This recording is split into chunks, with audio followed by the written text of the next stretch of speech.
Welcome back, everybody. My name is Tucker, and today's continuation of the What's Next series covers the Sacramento Kings. They're coming off their most successful season in a long time, even though they weren't able to get themselves into the playoffs and made huge strides in terms of the future of their team. However, that didn't stop them from firing their coach and bringing in the recently fired Luke Walton from the Lakers. And his primary goal moving forward should be developing the significant amount of young talent that they have on the roster. But the front office will also have a lot of free agency and restricted free agency decisions to make over the next two off seasons that will ultimately shape how this looks in the future. Speaking of, let's go through the building blocks for this team moving forward. First is Harrison Barnes, who the Kings traded for from the Mavs midseason for expiring contracts. Even though he has had some rough moments, Barnes is still a good and relatively young player. When he first left the Warriors and went to the Mavs, that gave him the opportunity to be a featured offensive option, but he's since rounded back out into his high-caliber 3-and-D role player role with the Kings, shooting a great percentage from three in his 28 games with the team, while providing consistent scoring, rebounding, and defending as well. Next is Marvin Bagley, last year's pick, who I will admit I wasn't all that high on being picked ahead of some of the guys that he was, but he had a really good rookie season. He ended the year third on the team in scoring in just 25 minutes a game, was a good rebounder, and even showed signs that he could be a league average three-point shooter in the future. He is a great athlete with great size and some skill, and even though I still have many of the same reservations about his positional fit and defensive ability, I would be encouraged about his first season in the league if I was a Kings fan. Next is De'Aaron Fox, who had an outstanding second year in the league, and was a big reason they were so much better this year. He has incredible speed and playmaking ability, making him excellent on the fast break, while also showing improvement as a three-point shooter. Not only that, but he has great size and length for the position, which translated to a lot of steals on the defensive end, and as a result, more so than any other player on the roster right now, I would bet on Fox being an all-star in the future. Moving on now to Bogdan Bogdanović, who is the same age as Barnes, but provides a bit of a different role on the wing. He isn't as good of a defender or consistent a shooter, but he provides secondary playmaking as a bit of a change-up from relying so much on the backcourt to create shots. However, he is a 2020 free agent, so that will have to be taken into account next offseason, as I'll talk about later. Next up is another player that was a big reason for the Kings' jump in play and much more successful season this year, and that is Buddy Hield. He led the team in scoring, played in all 82 games, and shot nearly 43% from three on almost 8 attempts per game, establishing himself as one of the best shooters in the entire league. He still has strides to make defensively, but his reputation as a late bloomer in college has once again come true in the NBA. But just like Bogdanović, he will be a free agent in 2020. So you're starting to see what I mean about the decisions that will need to be made for this team pretty soon. Second to last now is Harry Giles, who finally got healthy last summer and made some waves in Summer League, but that still hasn't necessarily translated his game to the NBA in a big way yet. More so than any other player in this section, Giles' inclusion has to do with the potential that he still has as a player. He's a pretty good athlete, plays extremely hard, and has shown some real flashes of skill, specifically as a passer and finisher inside. And I wouldn't be surprised to see him become a key member of the rotation next season.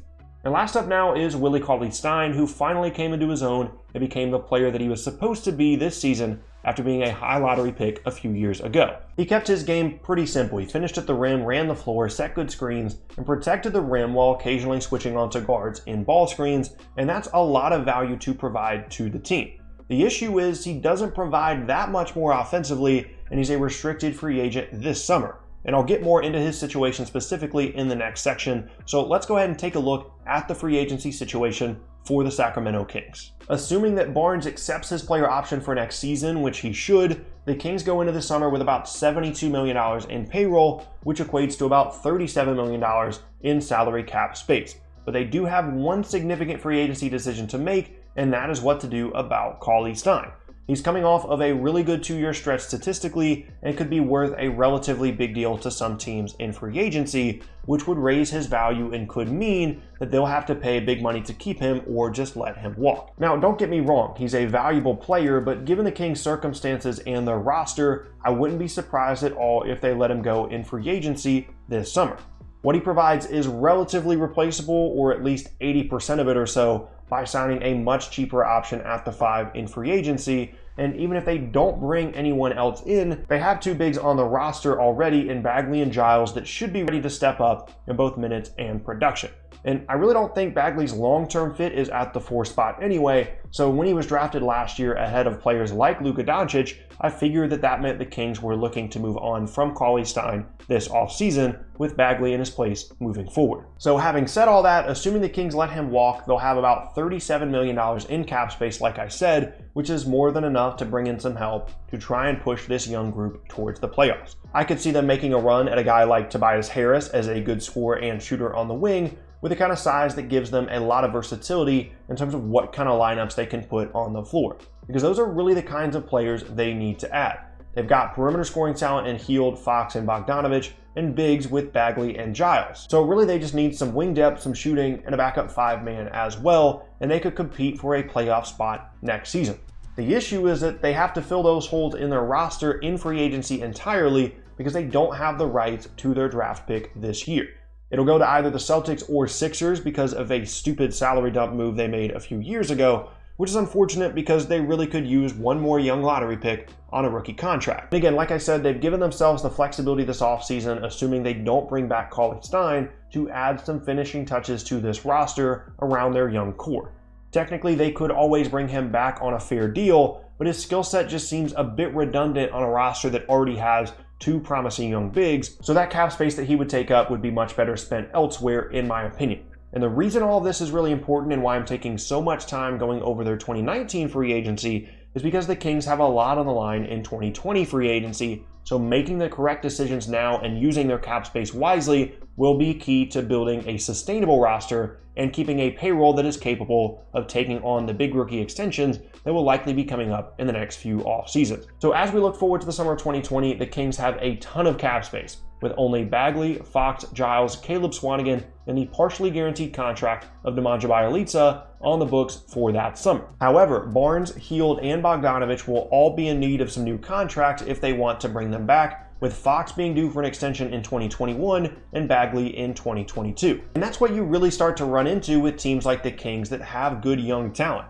At first, it seems like they might have a lot of time and cap space to build this team while their young guys are on their relatively cheap rookie deals, but really you only have 4 years from the time you bring in your first really big piece in the rebuild, which in this case is Buddy Hield, to have significant cap space and have all of your pieces together before having to sign the young players to big contracts, assuming they pan out the way the Kings have. From the moment that first player is brought in, assuming he develops correctly, you have to try and get as much young talent on the team as possible, which is why so many rebuilding teams tank aggressively for 2 to 3 years and then really try and go for it and become a playoff team suddenly, either via free agency or trade. For example, the Minnesota Timberwolves received Andrew Wiggins via the Kevin Love trade and thought he was going to continue to develop well after a promising first few seasons and signed into a rookie max extension. And then they did the same with Karl Anthony Towns, and obviously Towns has turned out to be a great player, but when they made the move to trade for Jimmy Butler, that was their big swing to try and become a good team while Towns was still on his rookie deal.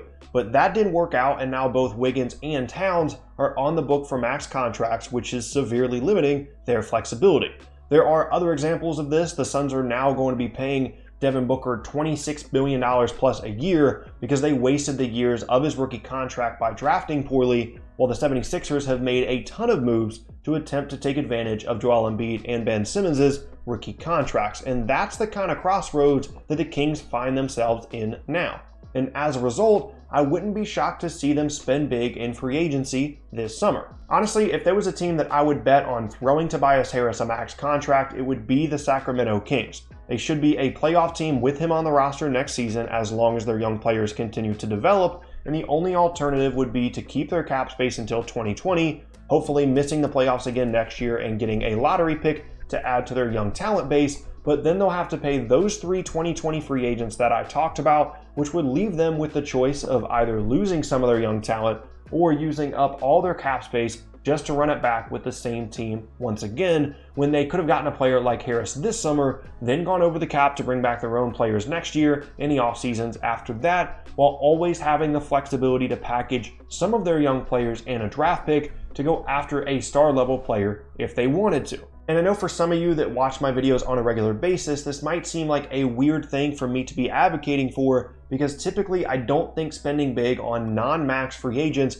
is a good idea, and that there isn't much value in just being stuck in the middle and fighting for a playoff spot every year with little hope for actual contention.